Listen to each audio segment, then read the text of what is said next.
Bismillahirrahmanirrahim. Assalamualaikum warahmatullahi wabarakatuh. Hari ini saya akan menyampaikan materi tentang pedoman latihan. Nah, pokok bahasan yang akan kita bahas yang pertama adalah tentang adaptasi tubuh terhadap latihan fisik. Yang kedua adalah pedoman latihan fisik. Dan yang ketiga adalah isu mutakhir tentang olahraga. Nah, apa itu latihan? Latihan adalah suatu proses yang sistematis dari berlatih yang dilakukan secara terstruktur, terprogram, berulang atau teratur, dan memiliki tujuan. Nah, latihan fisik adalah suatu komponen penting yang menjadi faktor utama untuk menunjang keberhasilan atlet dalam berolahraga. Atlet papan atas menerima latihan yang optimal untuk meningkatkan keterampilan teknik, mempertajam fungsi psikologis, dan meningkatkan fungsi fisiologis. Namun, ketika latihan fisik yang berat, bahkan latihan fisik yang singkat di tempat yang panas, bisa mengakibatkan kondisi dehidrasi akan berpengaruh terhadap performa. Nah, olahraga sendiri dibagi menjadi 3, yaitu olahraga aerobik, anaerobik, dan kombinasi aerobik anaerobik. Nah, apa itu olahraga aerobik? Olahraga aerobik adalah olahraga yang mengutamakan daya tahan dan dilakukan secara terus-menerus. Nah, metabolisme energinya melalui pembakaran simpanan karbohidrat, lemak, dan juga sebagian kecil protein. Nah, proses metabolisme secara aerobik ini dia tidak menghasilkan laktat. Contoh olahraganya adalah renang, jarak menengah dan jauh, dayung, kemudian lari jarak jauh, dan balap sepeda. Nah, olahraga anaerobik adalah olahraga yang berlangsung dalam jangka waktu yang singkat, yang mana dia menghasilkan produk sampingan berupa asam laktat, sehingga olahraga anaerobik ini dilakukan dalam jangka waktu yang singkat. Nah, energi dari aktivitas anaerobik ini diperoleh dari hidrolisis fosfokreatin dan glikolisis anaerob. Contoh olahraganya adalah angkat besi, lari sprint, lari gawang, bodybuilding, lompat jauh, lempar cakram, dan tinju. Nah, yang selanjutnya adalah olahraga kombinasi aerobik dan anaerobik. Olahraga ini adalah olahraga yang membutuhkan energi dari proses aerobik dan anaerobik, yang mana contoh olahraganya ada sepak bola, ada bola basket, bola voli, tenis lapangan, bulu tangkis, dan voli pantai. Aktivitas-aktivitas anaerobik ini yang dilakukan contohnya ada gerakan melompat, melempar, mengoper, menendang, dan memukul bola. Nah, intensitas tinggi dan membutuhkan power secara cepat ya saat berlari, memukul, kemudian saat melakukan aktivitas rendah seperti berjalan, secara aerobik diperoleh simpanan dari karbohidrat, lemak, dan protein. Nah, olahraga yang dilakukan juga ada beberapa jenis, yaitu olahraga pendidikan yang mana diperoleh dari jenjang pendidikan, kemudian ada olahraga untuk kesehatan ya, kemudian juga ada olahraga untuk prestasi yang tujuannya adalah untuk kompetisi, dan ada olahraga rekreasi. Nah, yang selanjutnya adalah kebugaran jasmani. Apa sebenarnya yang dimaksud dengan kebugaran jasmani? Kebugaran jasmani adalah kemampuan seseorang untuk melakukan kegiatan sehari-hari dengan penuh vitalitas dan kewaspadaan tanpa mengalami kelelahan yang berarti dan masih memiliki cukup energi untuk bersantai pada waktu luang. Nah, fitness atau kebugaran ini sebenarnya adalah suatu proses yang diperoleh dari negatif lifestyle itu yang akan berpengaruh pada penurunan tingkat kebugaran seseorang.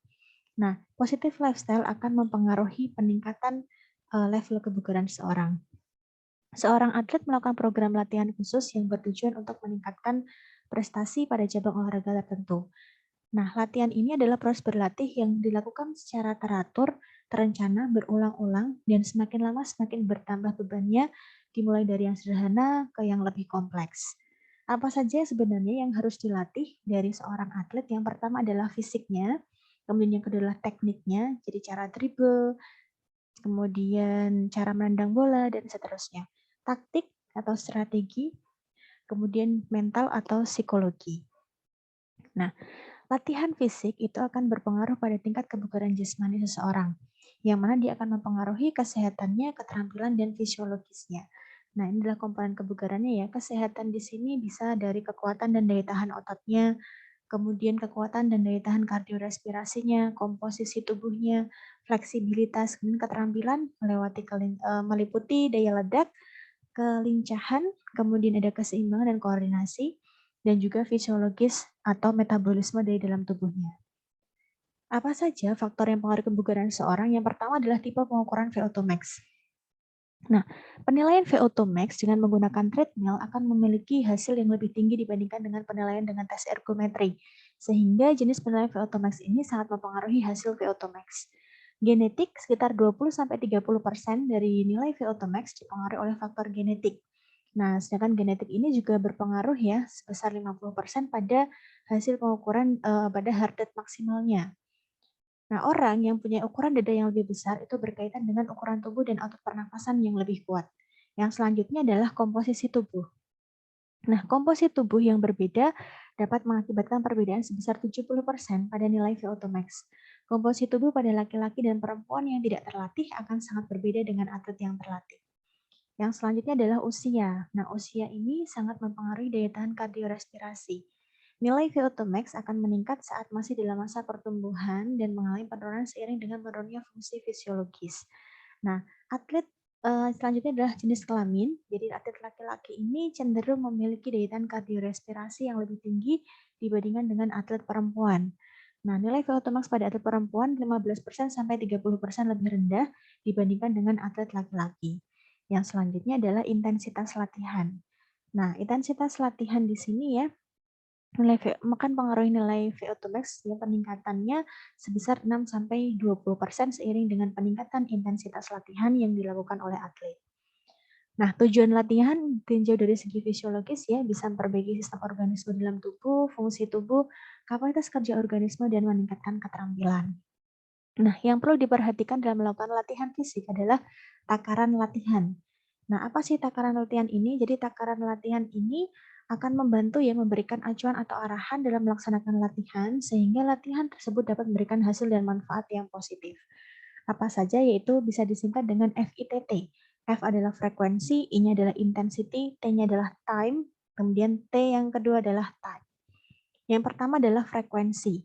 Frekuensi latihan adalah beberapa kali suatu latihan itu dilakukan setiap minggunya. Bisa dilakukan 2, 3, atau lebih. Nah, frekuensi latihan untuk senam aerobik disarankan 3-5 kali dalam satu minggu. Apabila frekuensi latihan itu kurang dari 3 kali, maka tidak memenuhi takaran latihan.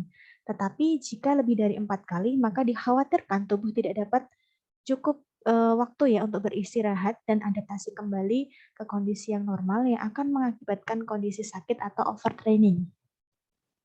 Yang kedua adalah intensitas latihan. Nah, intensitas latihan ini bisa disebut sebagai dosis latihan yang harus dilakukan seseorang berdasarkan program yang disusun.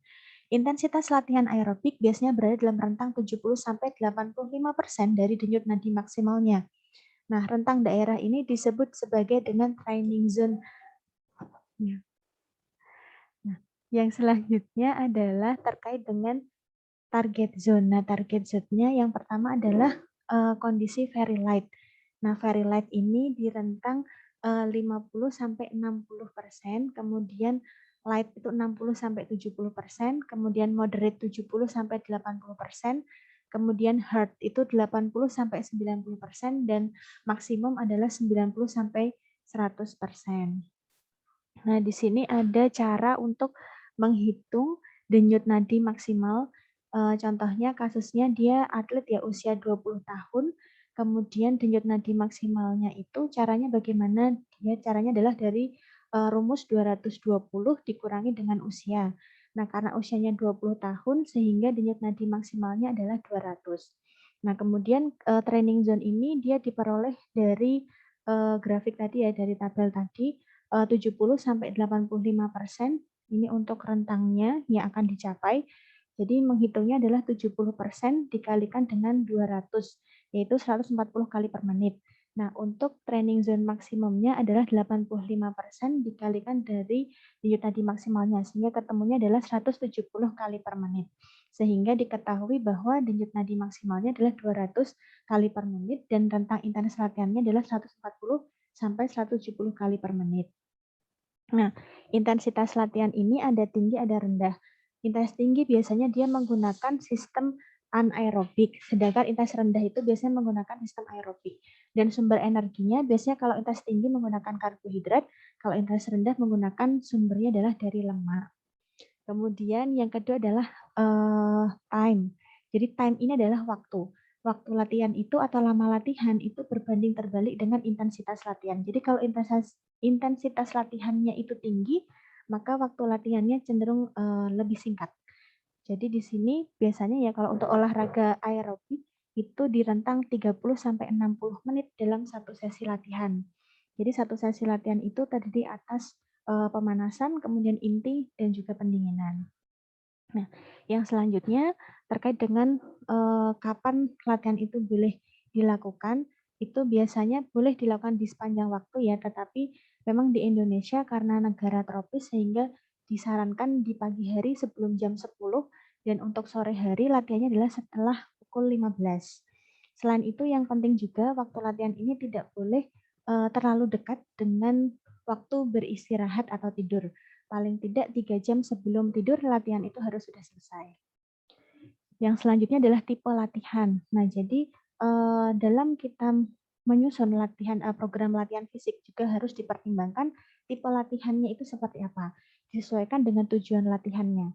Jadi ada tadi ya aerobik, ada anaerobik atau kombinasi.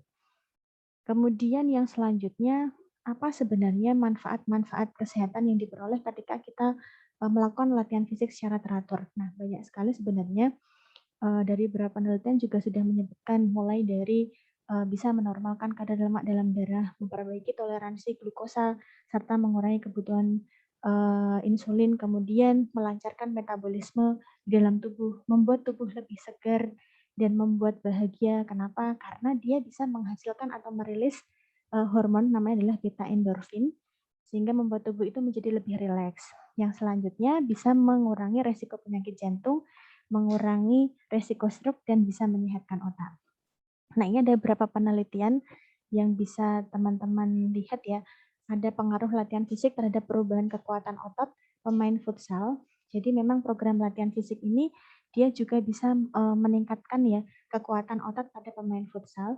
Juga di sini ada kaitannya dengan peningkatan kondisi fisik atlet, kemudian juga pengaruh latihan terhadap peningkatan kekuatan, power, daya tahan lengan, dan performa pada ini ya, renang ya, renang. Kemudian ada juga pengaruh latihan fisik submaksimal terhadap peningkatan jumlah sel limfosit pada tikus putih. Nah, ini ternyata memang latihan fisik submaksimal itu bisa meningkatkan jumlah sel limfosit. Oke. Mungkin itu yang dapat saya sampaikan. Terima kasih. Assalamualaikum warahmatullahi wabarakatuh.